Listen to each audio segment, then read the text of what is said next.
What is up, everybody? My name's Derek. I'm with Nightwater Project, nightwaterproject.com. Check out our website more for some original music, as well as some cover tunes from artists such as Taylor Swift, Bon Jovi, Ed Sheeran, Imagine Dragons, and many more. It's mainstream music, but better. So, at midnight today, Taylor Swift released her newest album, titled The Lover, and from the reviews and reactions I've seen so far, they've been pretty mixed. Of course, you're going to have some people that love Taylor Swift, and even if she releases a horrible album, they'll still think it's amazing, and vice versa. So, I wanted to do a quick review of what I thought of the album. I've listened to it early this morning in its entirety, and I do have some favorites. Some of my favorites specifically are Soon You'll Get Better. I gave that a 8 out of 10 stars. I really like the guitar in that. It reminds me of the old school vibe of Taylor Swift, and it's one of the few tracks that actually feature a real instrument. So that's a positive. Also, I like the tune Lover. I thought the lyrics in that and just the tune in general is pretty good. I gave that a 7 out of 10. And of course I like her first single, Me. That's very catchy, and especially with the duet with the lead singer Brandon from Panic! In the Disco. And You Need to Calm Down.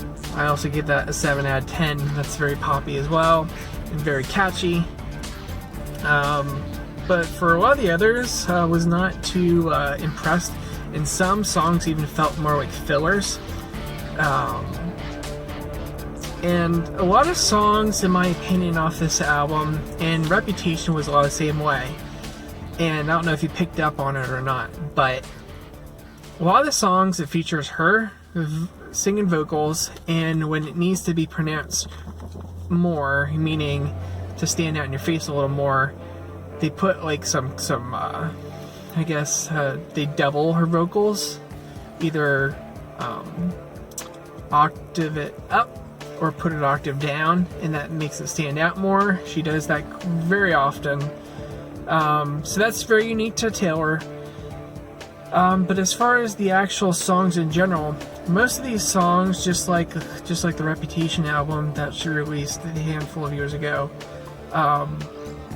they don't feature a lot of real instruments. Most of these songs, it's just her vocals, a bass track, and a looping drum beat, and that's it. And I'm not a huge fan of that. First of all, because I just don't like that style, but also because this is supposedly the top of the line mainstream music here. Okay, so you should be using a lot more instruments, in my opinion, and an album that costs hundreds of thousands of dollars to produce, and you're only throwing a handful of tracks that way with many effects on them to make it sound better than what it is dry on these tracks, coming from a editing, mixing, and mastering perspective, is a downer, in my opinion. There are a lot of other artists and a lot of other indie artists specifically that use a lot of their talents and real instruments in songs.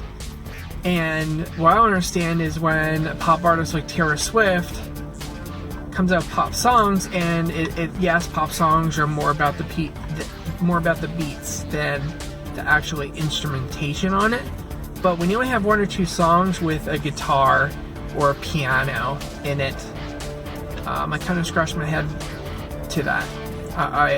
I'm a little lost and confused into why they do that. And like I said before, it costs hundreds of thousands of dollars to produce. When an indie artist like myself or someone else could do the same exact thing with drum beats and stuff on a laptop.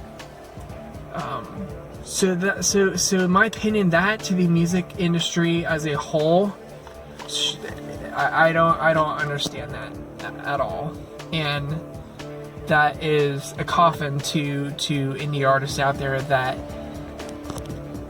put a lot more effort, in my opinion, into the production and instrumentation into songs. So I just want to do a quick run through of all 18 tracks that are on here. She started off with I Forgot That You Existed, and honestly, I wish this song didn't exist. I gave it a 4 out of 10. I did not understand why she started out with this song on her album. I thought it was a filler. There was nothing really special about it, and it's just very odd to me that she started out with a song such as this. I think it would have been really cool if she would have started out with the song Me, but she didn't, for whatever reason, and that was her choice. Cruel Summer was number 2. I gave it a 6 out of 10. Thought it was okay.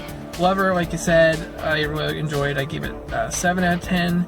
The Man, 5 out of 10. I didn't really enjoy that, and its place in the actual album, I was scratching my head about that as well. The Archer, gave 6 out of 10. A lot of people are talking about that song. They Think He Knows, I gave a 3 out of 10. I absolutely did not like that song at all. The Heartbreaker Prince, 7 out of 10. That was pretty good. Paper Rings, a 7 out of 10. Cornelia Street, 6 out of 10. Death by a Thousand Cults, 6 out of 10. London Bay, 5 out of 10. Soon You'll Get Better, my favorite track on the album. Reminds me of her old country stuff. 8 out of 10. False God, a 4 out of 10. Need to Calm Down, 7 out of 10. Afterglow, 6 out of 10. Me, 7 out of 10. It's Nice to Have a Friend, 5 out of 10. And Daylight, 6 out of 10. Daylight, I thought was alright. I thought that if it would have had a better verses, it would have been a better song. But I thought that was a nice way to conclude the album as well. And she also talks at the end of it, which I won't give you spoilers if you didn't actually look at it yet, but or listen to it yet. But listen to what she has to say at the end. It's very interesting. So overall, I gave the album a 6 out of 10. I don't think it's one of her better albums. A lot of the songs are very similar. They use the same instrumentation, which gets old after a while.